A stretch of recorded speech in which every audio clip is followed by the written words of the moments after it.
What is death? How could we ever go about answering that question, given that none of us have ever died? Sure, there may be people who have claimed, to have gone through some sort of near-death experience, but does that really count as dying if they're alive when they tell us about it? That's just not clear.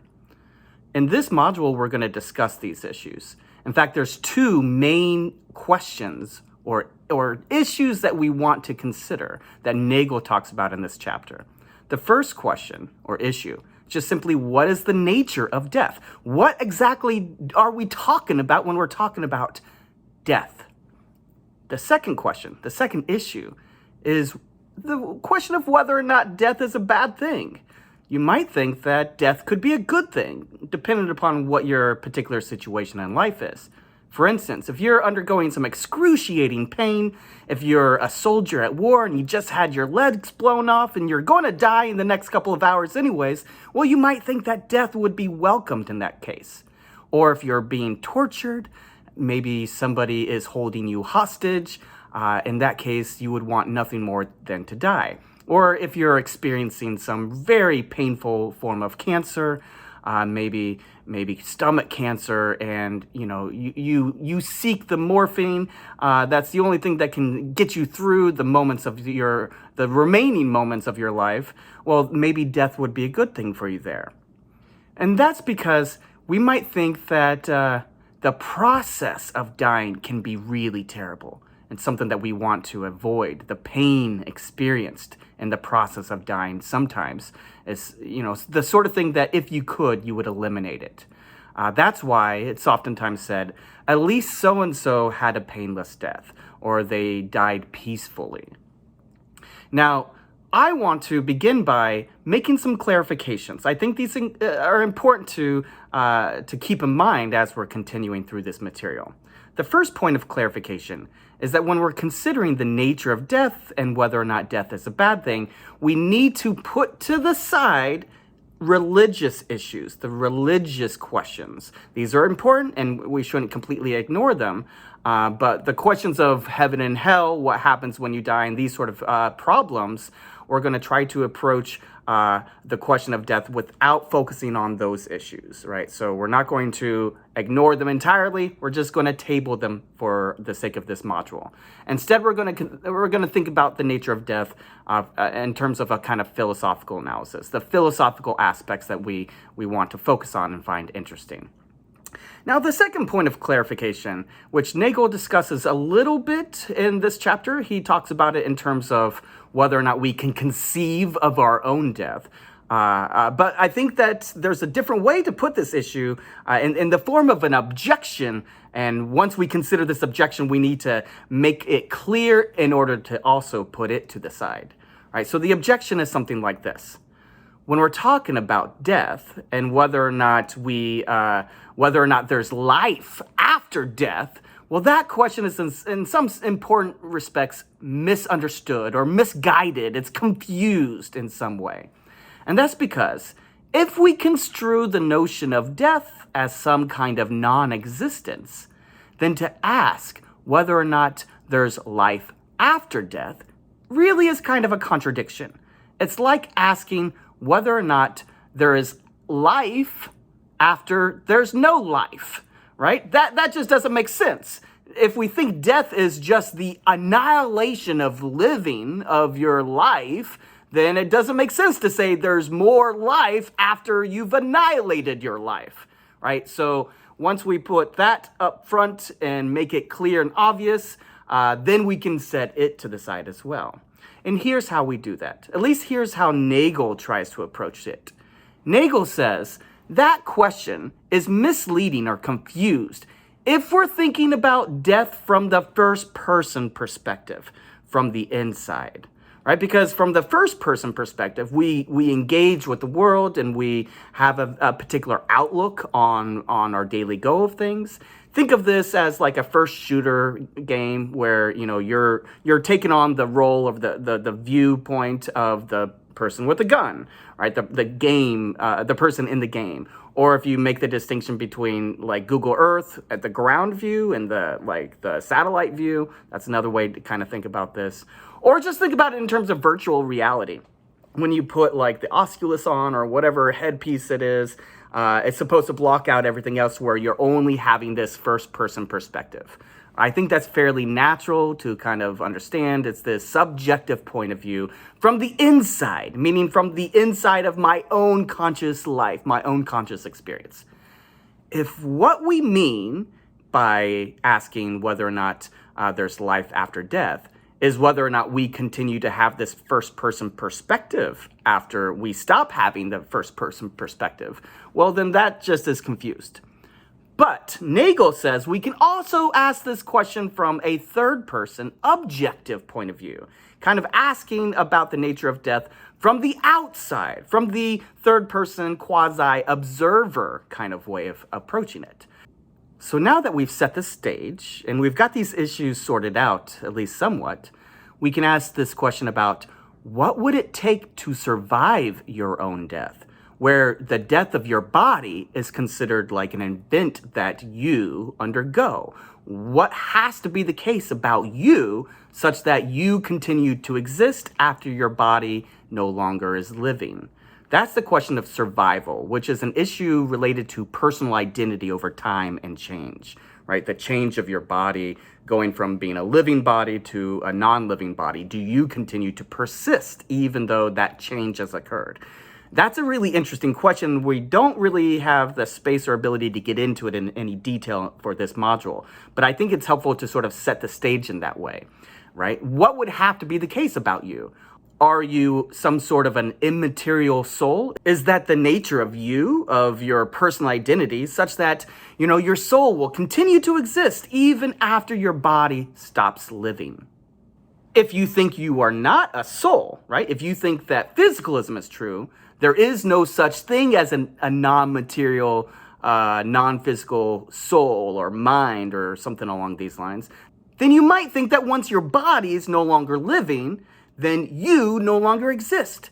If all there is to you is your brain or some sort of, chemical reactions going on in your nervous system, whatever that physical reality is, if that's all there is to you as a person, and that stops existing, if your body stops living in that regard, then you would stop existing as well.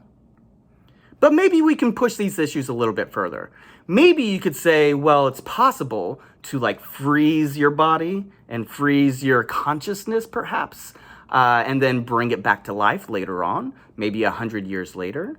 But you still might wonder, would you be the same person in that case? Would you have all the same memories? Would you have the same personality?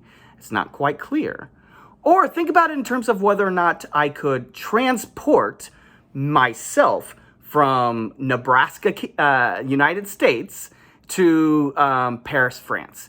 But the way that I'm going to transport myself from Nebraska, United States to Paris, France is not by transporting my body via an airplane or something. Instead, I'm going to walk into this teleportation device. And the teleportation device is going to eliminate my body. It's going to scan my soul or whatever it is, scan my consciousness, and then transfer that to Paris, France. So my body is eliminated. It's destroyed here in Nebraska. But my soul, my being, my personality is transported across the ocean to Paris. And then a new body is created. A new body comes about, and it's just like this body, right? It looks like it. It has the same facial features, the same sort of, stubble around the chin, the same bald head, everything else. All of it looks the same. It's qualitatively similar in this respect. It's just made up of different material, different matter. Would that be you? Would you be the same person? Now, what if we do this, we transport my soul or my identity over to Paris, France, and it's put into a brand new body. But this time, instead of destroying this body, something happens. Some problem occurs and the body's not destroyed. Would there be two of me? One here in Nebraska and one in Paris, France? That would be a weird way of thinking about it as well, especially if you think that, identity couldn't be such that you're identical to two different people in two different places, right? In Nebraska and in France. If you think identity is strict numerical identity, then it's one or the other. It can't be both.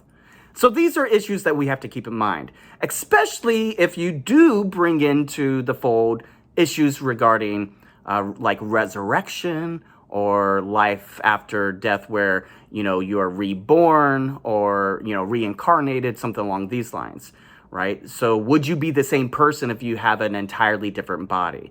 Take, for instance, the resurrection.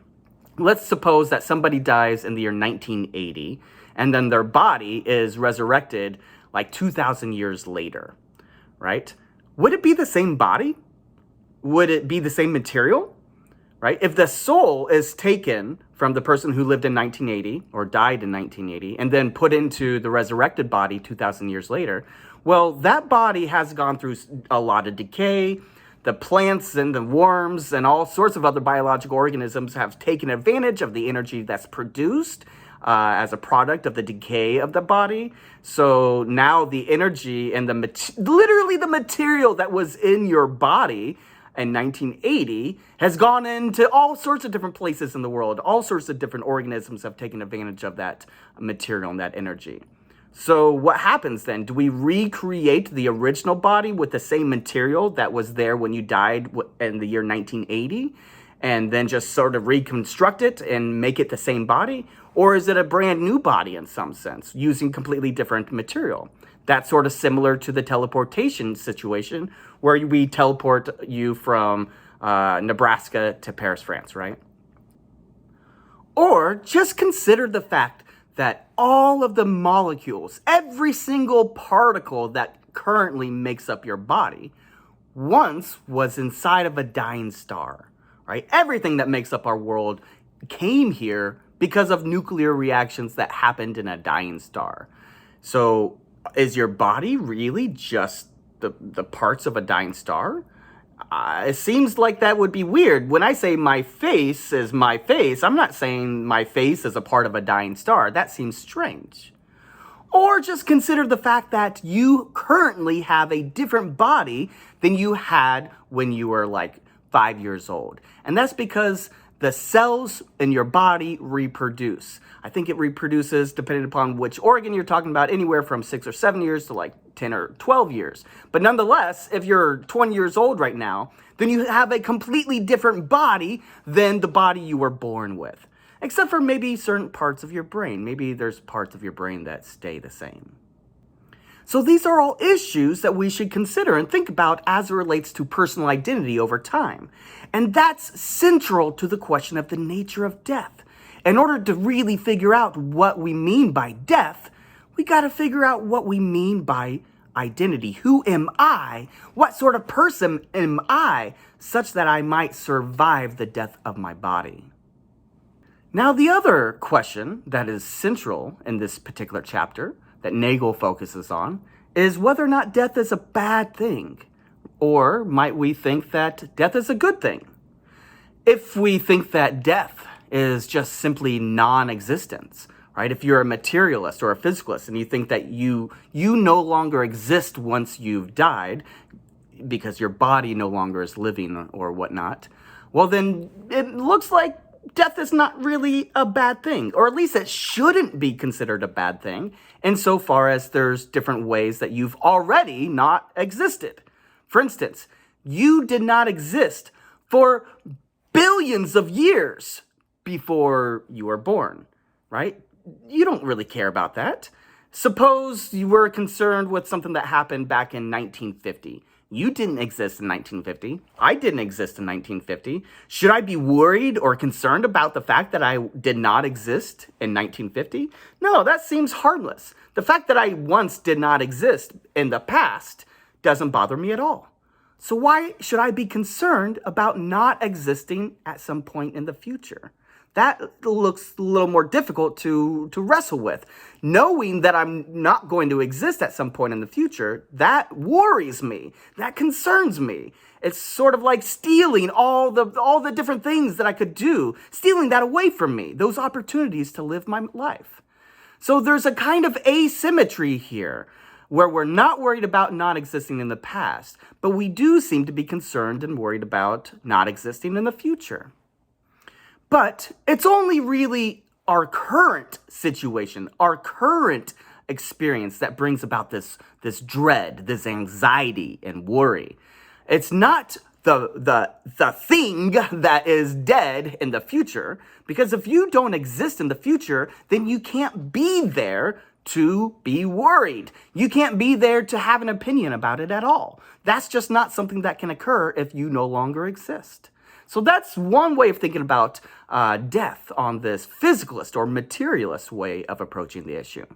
Now, again, you might be concerned or worried about the afterlife from this religious perspective. If you, for instance, believe in heaven or hell, then you might think, well, I want to go to heaven in order to live a life of happiness for eternity, right? I want to see my dead relatives or, see my dead dog again. Or you might be worried, you might have some anxiety about the potential of going to hell and being tormented if, for instance, this is a part of your religious view. If you don't have that particular religious view, then that's not really going to be a concern for you. But if it is, I can see why this might worry you. But again, I want to try to set this to the side. If for no other reason, then you might think that the doctrine of hell has been used in a lot of really terrible ways. An example that I like to point out here is I grew up in Kansas and outside of Topeka, Kansas. There's this church, Fred Phelps Church, and they used to protest dead soldiers in the Iraq War because they were gay. They thought every single person who's gay is going to burn in hell. They're going to be tormented in hell. I think that that's a crazy thing to teach a child. You might hold that belief. You might think that belief is true, right? But you're an adult. It's completely up to you to figure that out on your own, whether or not you have reasons to believe that. But to teach that to a young child or to a teenager that's trying to figure out themselves, maybe you grew up and you found out that you were gay, that's the way that you were born, and now you've got family members, maybe your own parents, that are telling you that you're going to burn in hell for being gay. You might think that's like a form of child abuse. And so this doctrine of hell, whether it's true or not, I want to set it to the side and just kind of table that issue. If for no other reason, then it can be used in these kind of very negative ways. Still, the fear of death, I think, is a very present and real thing that we should be concerned with. But there's two different ways we can consider the fear of death. There's the fear of the process of dying, right? If you are undergoing some sort of really painful illness and the process of dying is just excruciating for you, then that might be a reason to not fear death. It might be a reason to look forward to death because you would be alleviating that pain. Or you might just have this kind of anxiety, like myself, of not existing, of not being around anymore. I think that Nagel has a nice passage in the chapter on this, so I'm going to read that for you. Nagel says, and this is on page 93, Nagel says, "When you think of your own death, the fact that all of the good things in life will come to an end is certainly a reason for regret. But that doesn't seem to be the whole story. Most people want there to be more of what they enjoy in life. But for some people, the prospect of non-existence is itself frightening in a way that isn't adequately explained by what has been said so far. The thought that the world will go on without you, that you will become nothing, is very hard to take in." I think that's true. In fact, I relate to that point quite a bit. So I think what Nagel is trying to capture here is the idea that you have a fear of being left out, right? It's a view that says something like, when you die, you're being kicked out of a party. The party's going to be going on without you, but they've said you can no longer attend the party. That's one way of thinking about it. Here's another way. What if death is something like being told you cannot leave the party? If when you die, you go to some other realm, maybe you become a ghost, or maybe you become a spirit of some sort, or maybe you go to heaven, who knows? But when you die, you still live on in some respect for eternity. That would be very, very boring. What would you do for all that time? One of the things that makes this life exciting is the fact that it's short, it's fleeting, it's fragile. You want to get as much into the life as you possibly can. But if you live forever in some sort of eternal afterlife, then you've got all the time in the world to do whatever you want. On the other hand, you're being told you're a part of a party, and if the party sucks, too bad, you can't leave. That also seems problematic. I would not want to be in a situation where I'm at some party, it sucks, people there are terrible or annoying, or I just don't like the people there very much, there's nothing to do, it's boring, oh, and I'm told I can't go home. You might want to say we should be able to say no to a party that we don't want, that we don't enjoy. Similarly, you might think it would be better if life would end at some point. If you've completed everything there is to do, if there's nothing left to fulfill you, then you're done. You're satisfied. You've lived a good life, and now you're ready for it to come to an end. Of course, if you haven't, if there's many more things that you want to do, if there's many more things that you haven't yet experienced, then it would be a bad thing, you might think, if your life came to an abrupt end. In that situation, your life would end early. And so a lot of people think that death is bad in that regard. Of course, what you say here is entirely up to you. But it's up to you also to defend your position. And one of the reasons why the question of the nature or the badness of death is so difficult is because we just don't have the evidence, or at least we don't have good evidence to tell us what the nature of death is.